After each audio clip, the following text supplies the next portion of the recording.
Baby, you are a strong, proud, surviving, splendid black man. Do he got a girlfriend? Yes.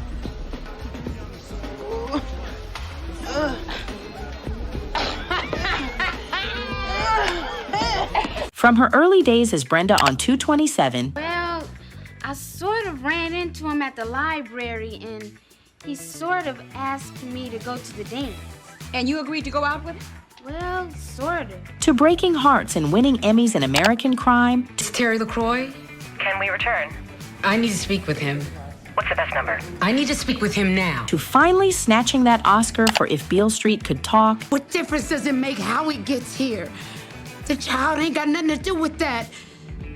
Ain't none of us got nothing to do with that. she's been a staple in Black Hollywood and beyond. You know her. You love her. She's a force of nature, an Oscar winner, and frankly, just goals in every way. She made it clear she wasn't just going to be another actress. She was going to direct, produce, and own her name. And baby, she did that. From One Night in Miami to directing episodes of Insecure and Scandal, Regina made her mark not just in front of the camera, but behind it too. But just when the world was finally giving her the flowers she deserved, life delivered a devastating blow. On January 21st, 2022, just 2 days after her only son, Ian Alexander Jr., turned 26, Regina's world was shattered. Ian died by his own hand and the world gasped. Regina had always been a proud, devoted mother. Ian was her twin, her only child, the love of her life. She once said in interviews, "Unconditional love is when you love someone no matter what, and you do anything for them. That's how I feel about my son."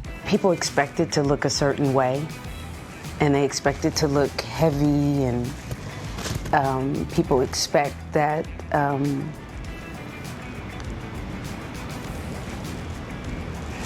The news was met with an outpouring of love and grief from fans and fellow celebrities. But Regina, she went silent, completely off the grid. No public statements, no social media, no red carpets. And honestly, who could blame her? Regina Renee King was born on January 15th, 1971, in Los Angeles County, California. She grew up in View Park, Windsor Hills, one of the most affluent black neighborhoods in the country. Her roots run deep. Her ancestors were part of the transatlantic slave trade, with lineage tracing back to Sierra Leone, Liberia, and Senegal. Her mother, Gloria, was a special ed teacher. Her father, Thomas, an electrician. Solid, working-class parents from the South who raised Regina and her younger sister, Reina. Fun but fierce fact, both daughters are literally named Queen. Oh yeah, Regina means queen in Latin. Reina means queen in Spanish. So yeah, these women were born with crowns. Queen King times 2. But things weren't always smooth. Their parents divorced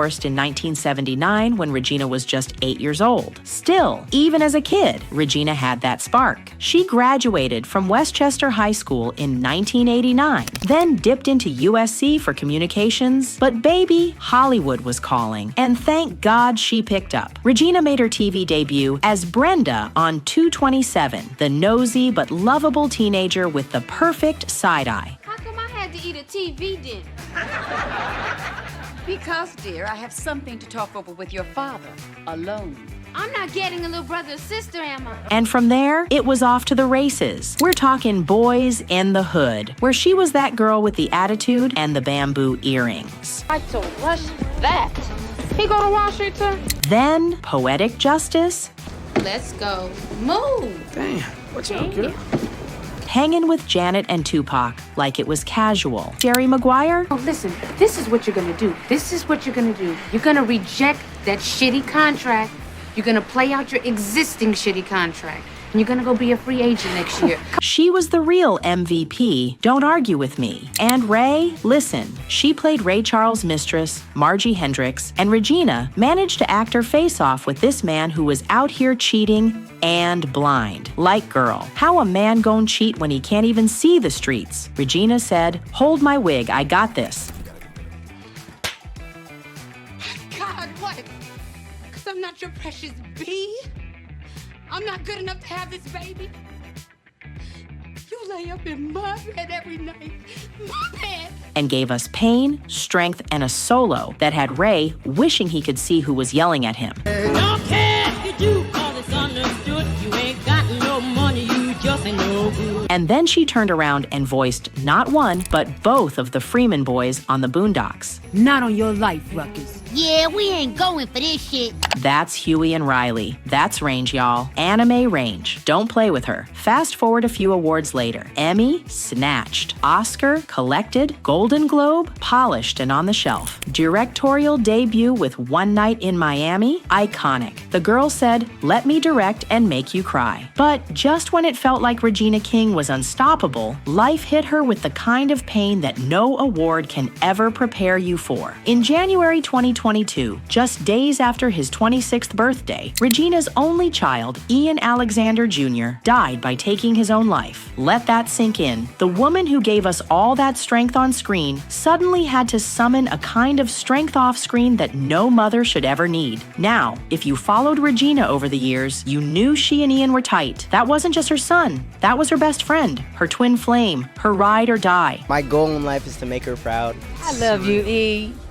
I love you. They had matching tattoos that said unconditional love, and if you ever saw them on a red carpet, he was always right there, cheesing, hyping her up. Now Ian was creative, just like her, a DJ, a producer, a vibe, and then he was gone, just like that. And Regina? She did what a lot of us would have done. She disappeared. No press, no red carpet, no Instagram post with long captions and sad filters, just silence. A heavy, sacred silence. And honestly, that was powerful in itself. In a world where everybody feels pressure to perform their pain online, Regina said, "I'm grieving, not auditioning." She took time, real time, not celebrity PR healing arc time, real human time. Because this wasn't just a tragedy, it was a heartbreak that changed her forever. By March 2024, Regina King was ready to speak, not as an actress, not as a director, but as a mother. She sat down with Robin Roberts on Good Morning America in her first televised interview since Ian's passing. No lights, no red carpet glow, just Regina, raw, brave, real. Grief is a journey, you know. She said she's not the same woman she was before her son died, and honestly, how could she be? But then she hit us with a line that stopped hearts mid-beat. Understand that grief is love that has no place to go, because he is always with me. Go ahead and put that on a shirt, a plaque, a church fan, something, because that is truth. Regina shared that Ian had been battling mental health issues. He was in therapy, getting help, showing up for himself. When it comes to depression, that people expect it to look a certain way, and they expect it to look heavy, like with psychiatrists and programs, and Ian was like, "I'm tired of talking, Mom." And still, it became too heavy to carry. She opened up about the anger, the guilt. You know, it's a lot of guilt comes over me. When a parent loses a child, you still wonder, what could I have done so that wouldn't have happened? The questions no parent ever wants to ask. But through the heartbreak, she held on to one thing. My favorite thing about myself is being Ian's mom. And if that don't shake you a little, check your pulse. A year before his death, Ian had posted a birthday tribute to her on Instagram. He called her his superhero. He praised her love, her artistry, her strength. He said he was proud to be her son. That post, that love, is now part of the legacy Regina carries forward. And she's not just grieving quietly. She's using her voice, not for Hollywood roles, but for something bigger. She's advocating for mental health. She's reminding the world that checking in on your strong friends is not just a saying, it's survival. Sadness will never go away. It'll always be with me. And I think I saw somewhere the sadness is a reminder of how much he means to me.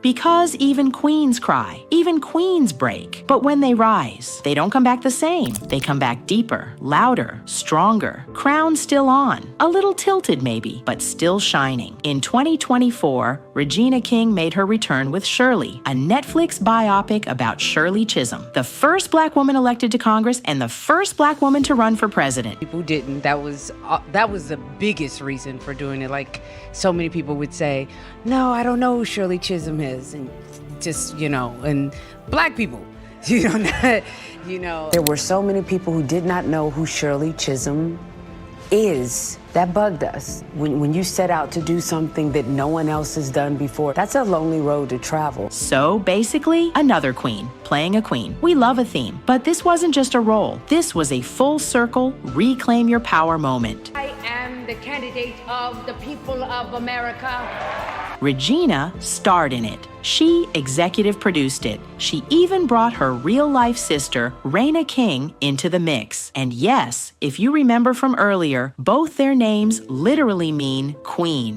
So once again, it's Queen King and Queen King bringing royalty to Netflix. Honestly, they need their own crest at this point. Shirley wasn't just a film, it was her reclaiming space. It's like her saying, I've been through the fire, and now I'm walking through it in heels, on my terms. It's been a 15-year journey since we were going to tell Shirley's story to now it actually happening. And I think 15 years ago, I wasn't ready to play Shirley. And that, my friends, is the definition of a powerful comeback. Regina King isn't just an actress, she's a testament to resilience, a beacon of strength in the face of unimaginable sorrow. She's reminding us all that even in our darkest moments, there's a path forward, a way to find purpose and beauty again. Regina King isn't just an actress. She's not just a director or a producer or the voice that raised a whole generation of black kids on the boondocks. She's a blueprint for brilliance, for survival, for grace under fire. From Brenda on 227 to the Oscar stage, to directing award-winning films, to sitting across from Robin Roberts, opening her heart to the world, Regina has shown us that strength doesn't always come with a smile. Sometimes it shows up in the quiet, in the rebuilding, in the rising. At 54 years old, Regina King has lived through career highs, personal heartbreak, and soul-deep healing. And through it all, she continues to show up. Not for the clout, not for the camera, but for the calling. And after everything, she's built not just a legacy, but a fortune, with an estimated net worth of $16 million. That's not just coins. That's decades of receipts. Her story reminds us the crowns we wear in public are often forged in private pain. But when Regina King walks in a room, you feel that crown. It's not about gold or glam. It's about impact. It's about legacy. It's about choosing life, even when it hurts. She's still here, still standing, still creating, not in spite of what she's been through, but because of it. So what's the takeaway? Check on your strong friends. Honor your grief. Speak your truth, even if your voice shakes. And when the world gets heavy, be like Regina. Pick up your crown, even if it's cracked, and keep walking. Because real queens don't break.